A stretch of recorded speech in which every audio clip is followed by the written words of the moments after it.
Morning students, आज आपकी second class है और आज आपकी प्रैक्टिकल क्लास ले रहे हैं हम। और इसमें मैं आपको जो प्रैक्टिकल है, प्रैक्टिकल के बेसिक्स आपको मैं बताऊंगी। इसके लिए आपको कुछ प्रिपरेशन करनी पड़ेगी, वो देख लीजिए। मैंने आपको सारा मटेरियल वैसे आपको लिखवा दिया था, बट शेडिंग का बताना मैं भूल गई थी, तो मैं इसमें आपको बता देती हूँ। देखिए, आपको वैसे पेंसिल शेडिंग्स का पूरा किट भी आता है मार्केट में, जिसमें अलग डिफरेंट साइज़ की पेंसिल्स होती हैं जो शेडिंग की होती हैं। जैसे मेरे पास ये 6B है, देखिए 6B पेंसिल है और ये अप्सरा की है। इस तरह अलग अलग शेड्स की पेंसिल्स आती हैं, ठीक है। तो आप वो किट भी ला सकते हो, चाहे आप अलग लूज पेंसिल्स भी इस तरह से ले सकते हो। 6B हुई, 4B हो गया आपका, 2B नॉर्मल 2B पेंसिल्स जो हमारी जनरली हम जो यूज़ करते हैं लिखने में, बच्चे जो लिखने में यूज़ करते हैं, वो हुई, ठीक है। इन पेंसिल्स को आप शार्पन नहीं करोगे। जो आपका शार्पनर होता है, इससे आपको इसको छिलर नहीं करना है। आप इसको छिलोगे या शार्प करोगे तो आपको नाइफ यूज़ करना है। नाइफ से ही आपको इसे यूज़ करना है। क्यों? क्योंकि जैसे इनकी लीड देखोगे, जैसे जैसे इनकी साइज़ बढ़ती जाती है, मतलब इनका नंबर बढ़ता जाएगा, वैसे वैसे इनका जो लिड होता है वो बढ़ता जाता है, ठीक है। तो इसको आपको इससे नहीं छिलना है, आपको इस नाइफ से आपको इनको छिलना है, ताकि जो इसकी जो लेड है वो क्या ना हो, पॉइंटेड ना हो। हमें पॉइंटेड नहीं करना है, ठीक है ना। आप जर्नल जो 2B पेंसिल्स होती हैं उनको, उनकी लिड को आप शार्पन कर सकते हो, बट इन पेंसिल्स को जो 6B 8B 12B जो पेंसिल्स होती है, इनको आप शार्पन नहीं करोगे कटर से। क्लियर? किसी भी अच्छी कंपनी का या नॉन डस्ट का आप इरेजर यूज़ करोगे शेडिंग करने के लिए, मिटाने के लिए, इरेज करने के लिए। उसके बाद आपको जो ड्राइंग कॉपी बनानी, मैंने जब स्केचिंग की बताई थी आपको इस तरह की स्पाइरल कॉपी यूज़ करनी है, जिसके अंदर ब्लैंक पेजेस होते हैं। देखिए, इस तरह के ब्लैंक पेजेस होते हैं। इसमें आपके दोनों साइडेस इसमें ब्लैंक होते हैं। इसमें आपको वन साइड स्केचिंग करनी है, इसका बैक साइड आपको छोड़ना है, ठीक है। इस तरह की अब देखिए, किसी भी जैसे हम कभी किसी गेम को खेलते हैं तो उसके लिए हम वार्म अप करते हैं। वार्म अप क्यों करते हैं? ताकि हम जब उस गेम को खेलें तो वो गेम खेलने में हमें जो भी हमारी बॉडी है वो पेन ना करे या उसमें कोई प्रॉब्लम ना आए, इसलिए वार्म अप कराया जाता है। आपने देखा होगा स्कूल्स में ही पहले PT वगैरह कराया जाता था। वो इसीलिए कराया जाता था ताकि पूरे दिन भर एनर्जी बनी रहे। इसी तरह ड्राइंग के लिए भी कुछ वार्म अप करना पड़ता है। वो देखिए, मैं बता रही हूँ, वो उसके बेसिक्स कहलाते हैं, ठीक है। तो देखिए,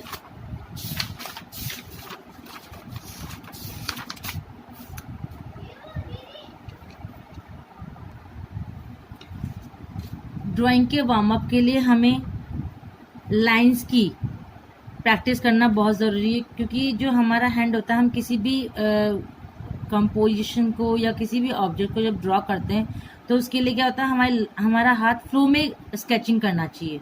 लाइंस हुई, चाहे किसी ऑब्जेक्ट का कोई ओवल शेप हो, कुछ भी हुआ, उसके लिए हमारा हाथ बिल्कुल फ्लो में काम करना चाहिए। तो वो फ्लो में काम करने के लिए हमें कुछ प्रैक्टिस करनी पड़ती है, कुछ वार्म अप करना पड़ता है। वो देखिए, जैसे जनरली अगर मैं आपको कहूँ कि लाइन खींचनी है, लाइन खींचो, तो आप लोग क्या करोगे, स्केल लोगे, स्केल से फिर उसकी हेल्प से आप लोग लाइन खींचोगे। कुछ बच्चे क्या करेंगे, ऐसे डॉट डॉट बना के लाइंस खींचे, फिर इसको लाइन कंप्लीट करेंगे। बट हमें ऐसे नहीं करना है। जो ड्राइंग का एक स्टूडेंट होता है, उसको ये चीज़ करना अच्छी बात नहीं होती है। उसकी लाइंस में कॉन्फिडेंस नज़र आना चाहिए, तभी तो पता लगेगा हाँ, इस बच्चे को ड्राइंग आती है। तो उसके लिए आपको कुछ करना है, क्या करना है, लाइंस की प्रैक्टिस करनी। पहले देखिए, इस तरह से ये हॉरिजॉन्टल लाइंस हैं, इसकी आपको प्रैक्टिस करनी है। जब आप प्रैक्टिस करोगे तो क्या होगा, इसमें आपका हाथ खुलेगा, ठीक है। इस तरह का पहले लेफ्ट टू राइट करना है, फिर लेफ्ट टू राइट करना है,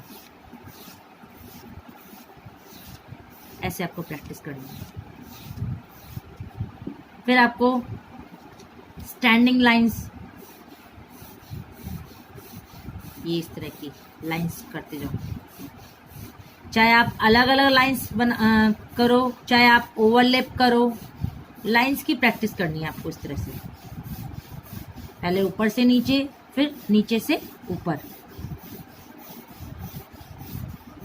इस तरह से आपको प्रैक्टिस करनी है। ये एक्सरसाइज करना बहुत ज़रूरी, ध्यान रखना। और मैं आपका चेक करूंगी, आपकी जो आपकी स्केचिंग जो कॉपी होगी उसके अंदर आपकी जो फर्स्ट जो 5 पेजेस होंगे वो आपके इसी वार्म अप के होने चाहिए, ध्यान रखना इस बात को। फिर आपके आती है स्लैंटिंग लाइन। स्लैंटिंग लाइन कैसे होती है? तिरछी लाइनें जो होती है ये इस तरह की। और आप ये सभी या तो आप उसके 5 पेजेस कीजिए, इसको 100 टाइम्स इसको रिपीट करोगे आप लोग। ये इस तरह से, पहले ऊपर से नीचे, फिर नीचे से ऊपर। ये आपको प्रैक्टिस करनी है आपको इस तरह से। इसके बाद आपको सर्कल की, नॉर्मली हम जब सर्कल बनाते हैं तो आप लोग क्या करते हो, तो किसी कंपास की हेल्प लेते हो या फिर बैंगल वगैरह उसका यूज करते हो।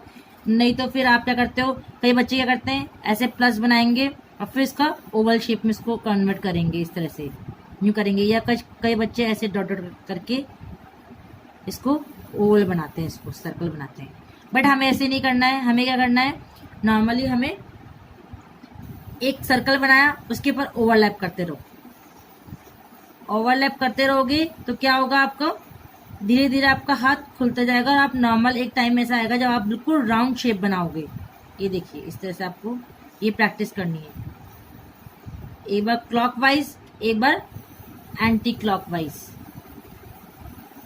ठीक है। ये बेसिक्स हैं बेटा और इसको आपको करना पड़ेगा। You have to practise all this basics, ठीक है। इसके बाद हो गया आपका लाइंस में एक और लाइंस होती हैं, देखिए फ्लो वाली लाइंस जो होती है हमारी, ये वाली। पहले तो आप नॉर्मल आपकी जो लाइंस है उनकी प्रैक्टिस करो, ये तो बहुत बात की बात है। पहले तो आपका ये वाली लाइंस आप इनमें क्लियर होना चाहिए। आपका ओवल हो गया, ये ओवल। ओवल क्यों जरूरी होता है? क्योंकि आपने देखा होगा किसी बॉटल का जो बॉटम वाला पार्ट या टॉप वाला जो पार्ट होता है उसके अंदर ये ओवल शेप ही काम आता है हमेशा। क्योंकि जब वो स्टैंडिंग में हमसे दूर रखा होता है तो हमें इसका होता वो राउंड शेप है, सर्कल में होता है। बट जो वो स्टैंडिंग में होता है, हमसे दूर रखा होता है, तब वो हमें ओवल शेप में नजर आता है। और बच्चे अधिकतर इसी ओवल शेप में क्या करते हैं, गड़बड़ करते हैं। तो इसके लिए आपको प्रैक्टिस करना है। एक बार क्लॉकवाइज करना है, एक बार एंटी क्लॉकवाइज करना है, ठीक है। ये आप प्रैक्टिस करोगे इसके 100 टाइम्स। ये देखिए इस तरह से, ये इस तरह से प्रैक्टिस करनी है।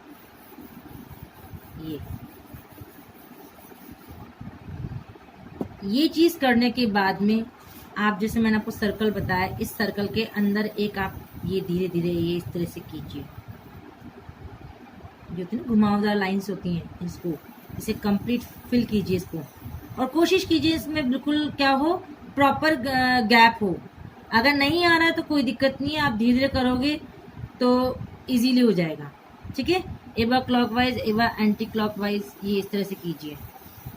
इससे क्या होगा, आपकी 2 चीजें होंगी, एक तो आपका हाथ खुलेगा, दूसरा आपको सर्कल में बनाने में प्रॉब्लम नहीं आएगी। ये देखो धीरे धीरे से सर्कल ऑटोमेटिकली राउंड बन रहा है, देखिए। ये आप प्रैक्टिस करोगे, ठीक है ना। ओवल के अंदर भी आप ऐसे ही धीरे धीरे छोटा करते जाइए, ये इस तरह से।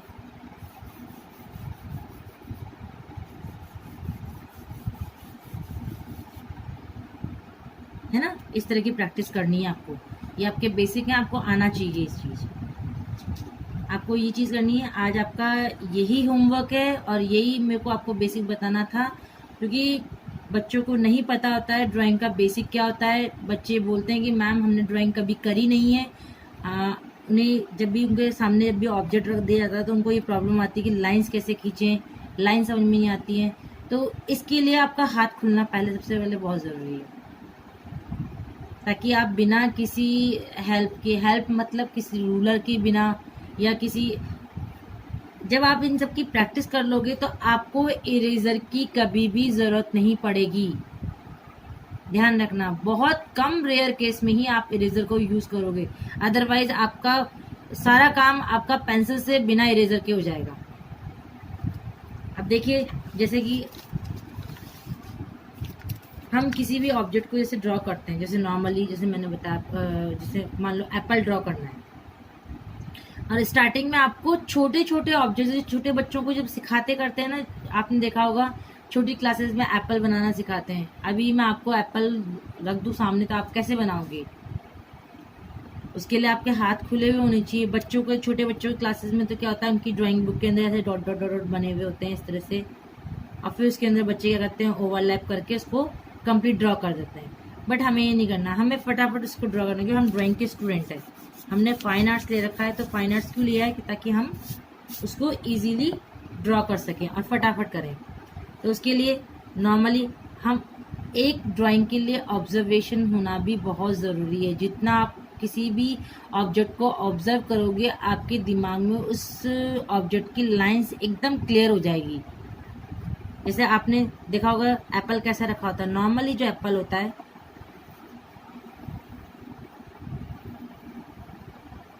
ये शेप होता है।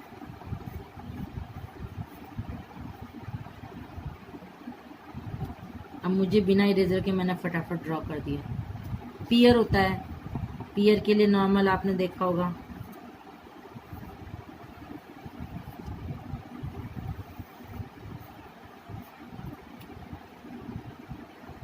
है ना। ये तो चलो फ्रूट्स हो गए। ये आपको स्टार्टिंग स्केचेस करने हैं इस तरह के, क्योंकि इनमें आपका हाथ जब बैठेगा तो आप इजीली दूसरे अदर ऑब्जेक्ट जो ऑब्जेक्ट्स हैं उनको भी ड्रॉ कर पाओगे, ठीक है ना। जैसे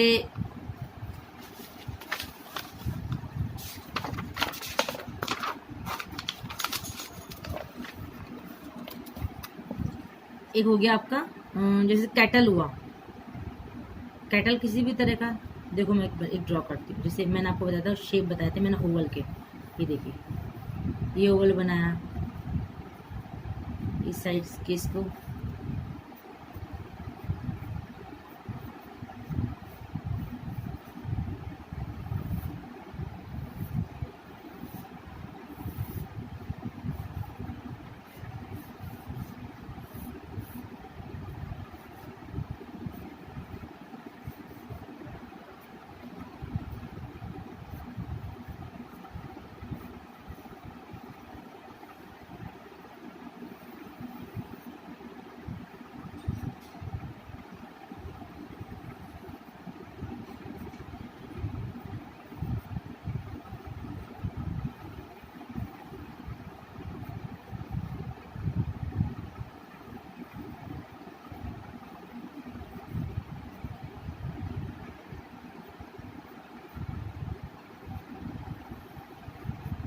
कभी भी आप किसी भी कोई भी चीज़ की स्केचिंग करोगे तो इतनी डार्क नहीं करोगे। जैसे मेरे को तो प्रैक्टिस है तो मैं फटाफट मैंने डार्क के लिए आपको दिखाने के लिए इसको किया, जबकि अदरवाइज जब भी आप ड्रॉ करोगे बिल्कुल लाइटली करना, ताकि आप क्या हो जब इरेज करो कोई अननेसेसरी जो लाइंस होती हैं उनको इरेज करना हो तो मिटाने में इजीली मिट जाए।